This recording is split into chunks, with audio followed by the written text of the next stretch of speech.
Alright guys, we're in Green, like my last name. It's not spelled like that though. There's all kinds of stuff here. General store. We're gonna see everything, but it's just kind of off the main road here. It's really busy though. Thankfully we got dropped off, so it's easy to get in here. So most of this video is going to be voiceovers because a lot of the places play music and I can't have that on here. So as you can see now, I'm just showing a bunch of pictures of singers that have been there, and most, if not all of them, are signed. And actually, I believe it was this night when I was there, I seen a concert here. It was Brent Cobb, and I got to meet him and he signed stuff, and that was really fun. But as you can see, just enjoy how cool this place is. I mean, even the tables I'm showing are just completely carved up with names, or whatever people put on the table. And once again, there's more pictures of people.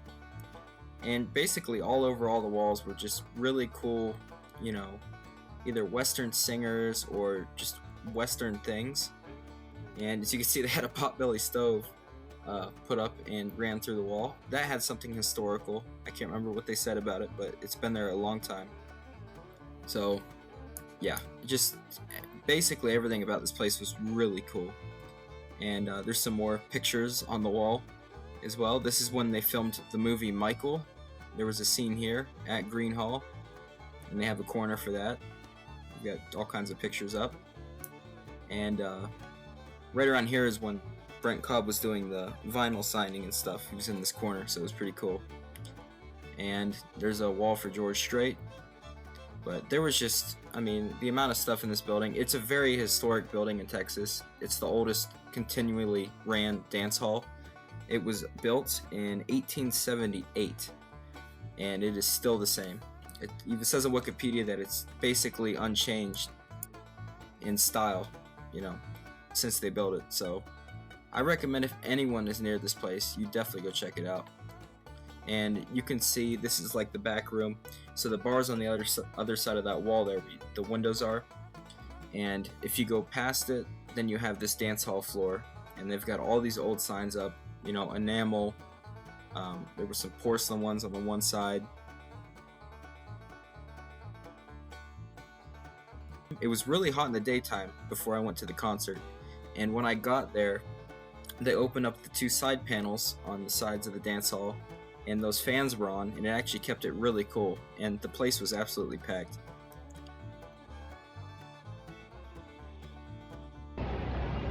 Alright guys, so up behind me is the water tower.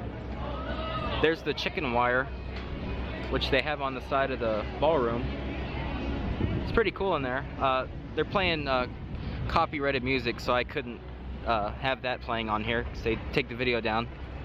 But it's pretty cool. There's the water tower. It's like a little park. Company store. We're gonna go over into the Gris Mill though. So this is the Gris Mill restaurant, which was actually amazing to be in. And I'm gonna read about it directly off the Gris Mill restaurant's website. So, back in the heyday of the horse and buggy, farmers throughout the Guadalupe River Valley brought the bounty of their cotton fields for processing at the newfangled water wheel wonder of the green cotton gin. The original gin was built way back in 1878. That gin was used until the wooden parts of the structure burned to the ground in 1922. Luckily, the 3-story brick boiler room survived, which is where the real history was made 55 years later. So, there was a fire, and this part was left, and they have turned it into a restaurant. So yeah, the history in this town is very cool. That's why so many people travel there, and I'm glad I was able to go.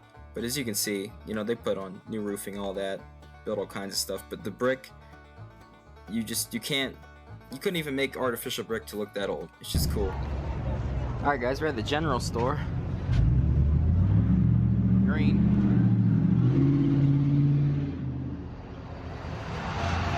There's the big antique company. Have to go check it out. This building's pretty old though. Just in the window. Pretty cool. So once again, music's playing. So here's a voiceover. This is the Green Mercantile, which is the general store, and they had all kinds of knickknacks. It's common stuff you'd find at a general store, but I thought the signs were pretty cool. A lot of places use fake signs, but about half of the signs they had or more were actually like original signs, so it was really cool to see. So I'm going to read what the plaque said on the front of the building. So the original Green Mercantile, founded in 1878 by Henry D. Green to serve the families working on his cotton farms. The original Green Mercantile served many purposes for the community. In addition to providing food, clothing, household goods, and farm implements, the store was a stage stop and a post office. It was also used as a distribution point for H.D. Green's distillery, selling his Green River brand whiskey. The wooden building was moved to this site in 1904 when a new two-story red brick mercantile structure was erected on the original site across the street. So, yeah, I almost messed up reading that a couple times, but it's just very historic. So, ending this video off, I know this is a short video, but I didn't want to put 2 days together, so this is the first day I was in Texas, so I want to show this. But this was built in 1903 by, once again, Henry D. Green, and this building was a place where tenant farmers could buy their wares and do business. So, it is an older building. Not quite as old as the other ones, but still an old building. But this was, as you can see, an antique shop. I never actually got anything.